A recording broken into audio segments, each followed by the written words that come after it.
Most people completely misunderstand what it actually takes to register a company in Sao Tome and Principe, and because of that misunderstanding, they either dismiss it as a remote island nation with no real business infrastructure, or they assume it is an ultra-simple offshore shortcut that can be completed in a few clicks without structure, compliance, or verification. But the reality is far more interesting. And that is exactly what happened to Jessica, a 34-year-old digital entrepreneur from San Diego, who ran an online consulting business and was exploring international company structures to expand her client base beyond the United States. At first, Sao Tome and Principe was not even on her radar. She was focused on more familiar jurisdictions like Delaware, Estonia, and the Cayman Islands. But one conversation changed everything. A global business advisor told her something unexpected. If you are looking for a lesser-known offshore jurisdiction with potential flexibility and lower saturation, Sao Tome and Principe is one of the emerging options, but only if you understand how its legal structure actually works. Jessica was intrigued but skeptical. Because from the outside, Sao Tome and Principe looks like a small island nation off the west coast of Africa, known more for tourism and biodiversity than international business formation. But what she didn't realize is something important. Sao Tome and Principe has a developing corporate legal framework that allows foreign investors to establish limited liability companies under its national commercial code, often used for small to medium-scale international business activities and regional operations. And that is where the real journey begins. Because Jessica assumed registering a company would be similar to more digital-first jurisdictions, simple forms, automated approvals, and instant incorporation. But what she discovered instead was a structured legal process involving government registration, notarized documentation, tax identification setup, and local administrative verification that must be completed in sequence. And here's where things get interesting. Because in Sao Tome and Principe, the challenge is not complexity in concept. It is accessibility of information and procedural clarity. But before we break it down, you need to understand something critical. A limited liability company in Sao Tome and Principe is generally structured under national corporate law as a sociedade por quotas, which functions similarly to an LLC in other jurisdictions. It allows shareholders to limit personal liability while conducting business locally or internationally, depending on licensing and tax classification. However, unlike more globally standardized offshore jurisdictions, the process is more traditional and often requires physical or locally represented administrative steps. Now let's go back to Jessica's journey. She arrives at her decision after weeks of research and connects with a local legal consultant named Paulo, who has experience assisting foreign investors with company formation in the country. And the first thing Paulo tells her immediately reshapes her expectations. He says, "Here, company formation is not automated. It is procedural. If you follow the correct order, it works. If you don't, it slows down." Jessica nods, but she doesn't fully grasp what that means yet. Because the first step is not incorporation.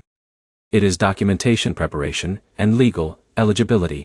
And this is where most people underestimate the process. Before anything can be filed, Jessica must prepare identification documents, proof of address, and define the structure of her business activity in detail. And here's where David, another entrepreneur from Florida, ran into confusion earlier. He assumed offshore or emerging jurisdictions meant minimal documentation. But in reality, even smaller jurisdictions require formal compliance to meet international financial transparency standards. So Jessica prepares her documents carefully. Passport, proof of residence, and a clear business description of her consulting services. And Paulo reviews everything before moving forward, because the next step is name approval. And this is where the process begins to take legal shape. Company names must be unique and approved by the local registry authority. Jessica submits 3 options. One is rejected for similarity reasons. Another is flagged for revision due to formatting. The third is accepted after minor adjustments. And Paulo explains something important. In Sao Tome and Principe, a company name is not just branding. It is legal identity, approval. That means your company name must pass administrative review before it becomes officially recognized. And once the name is approved, incorporation documents are prepared. This is where structure becomes essential. Because now Jessica must define shareholder structure, registered office address, capital contribution, and business activity classification. And this is where Michael, another entrepreneur from Texas, encountered delays when he attempted to reuse templates from European jurisdictions.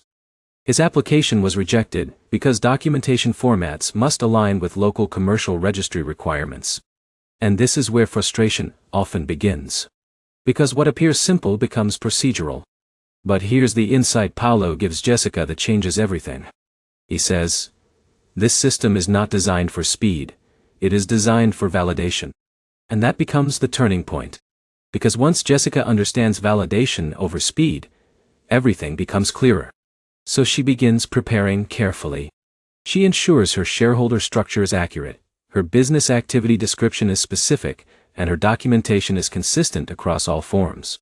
And that preparation makes a difference. Because when her application is submitted to the relevant registry authorities, the process moves forward without immediate rejection. But here's where things become more layered. Because company registration, in Sao Tome and Principe, is not a single-step process. It is a sequence of legal and administrative actions. First, company name approval. Second, notarization of incorporation documents. Third, registration with the commercial registry. Fourth, tax identification, registration. And fifth, operational compliance depending on business activity. And this is where many foreign entrepreneurs misunderstand timing.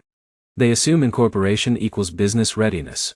But in reality, incorporation is just legal recognition. After submission, Jessica receives confirmation of registration approval. And that moment feels like completion. But Paulo immediately clarifies something important. You are registered, but you are not yet operational in the financial system. Because next comes tax registration. And this is where Emily, another entrepreneur from California, encountered unexpected delays. She assumed tax registration would automatically follow incorporation. But in Sao Tome and Principe, tax registration must be completed separately with the National Tax Authority. And this matters more than most people realize. Because tax classification determines reporting obligations and business compliance requirements. If the classification is incorrect, revisions may be required before full activation. But Jessica avoids this issue because she prepares early with clear documentation. And that preparation speeds up the process significantly. But here's where things shift again. Because now, she must consider banking setup. And this is often one of the most sensitive steps in the entire process. Banks require incorporation documents, tax identification, proof of business activity, shareholder identification, and compliance verification. And depending on the bank, additional due diligence may be required. This is where Daniel, another entrepreneur from New York, faced delays he did not expect. His incorporation was completed successfully, but his banking process stalled due to unclear business activity documentation. And this is where most entrepreneurs realize something important. Legal registration and financial activation are not the same thing. But Jessica prepares correctly. She ensures her documents are consistent, her business description is clear, and her financial purpose is well defined. And because of that preparation, her banking process moves forward. But here's the deeper insight most people miss. In Sao Tome and Principe, success is not about complexity. It is about clarity and consistency. When your documentation aligns across all steps, the system works. When it does not, delays occur even in simple processes. And that is the real lesson here. Because when you zoom out, registering an LLC equivalent in Sao Tome and Principe is not just paperwork. It is a structured administrative process designed to ensure legal clarity and economic accountability. And once you understand that structure, everything becomes more predictable. Jessica is no longer guessing. She is operating with clarity and confidence. And that shift changes everything. But here's a curiosity loop most people never consider. Because emerging jurisdictions like Sao Tome and Principe often appeal to entrepreneurs seeking diversification in international company structures, especially for consulting, digital services, and small-scale global operations. But only if the structure is correctly established from the beginning. Because mistakes in early documentation can lead to delays in tax registration or banking setup later. So let's bring everything together clearly. First, you prepare legal documents and define your business activity. Second, you reserve and approve your company name. Third, you notarize and submit incorporation documents. Fourth, you register the company with the commercial registry. Fifth, you complete tax registration with national authorities. And finally, you establish banking and operational systems. Each step builds on the previous one. And skipping or misunderstanding even one step can slow the entire process. But when done correctly, the system becomes manageable and structured. And here's the final insight that ties everything together. Most people think registering a company in a smaller or emerging jurisdiction is either too complicated or too simple. But in reality, it is structured administration. Once you understand the sequence, you gain control. And once you gain control, international business becomes strategic rather than uncertain. Jessica, Michael, David, and Emily all started with confusion. But the ones who succeeded were those who followed the process carefully and respected the structure. And that is the real takeaway.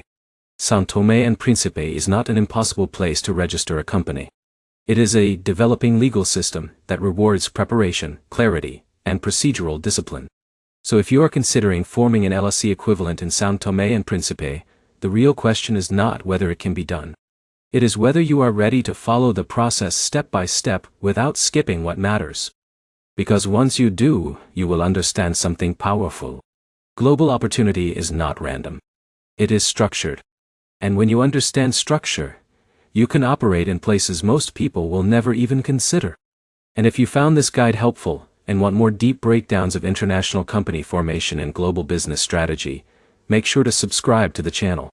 Because the next guide might completely change how you see emerging markets and global opportunity.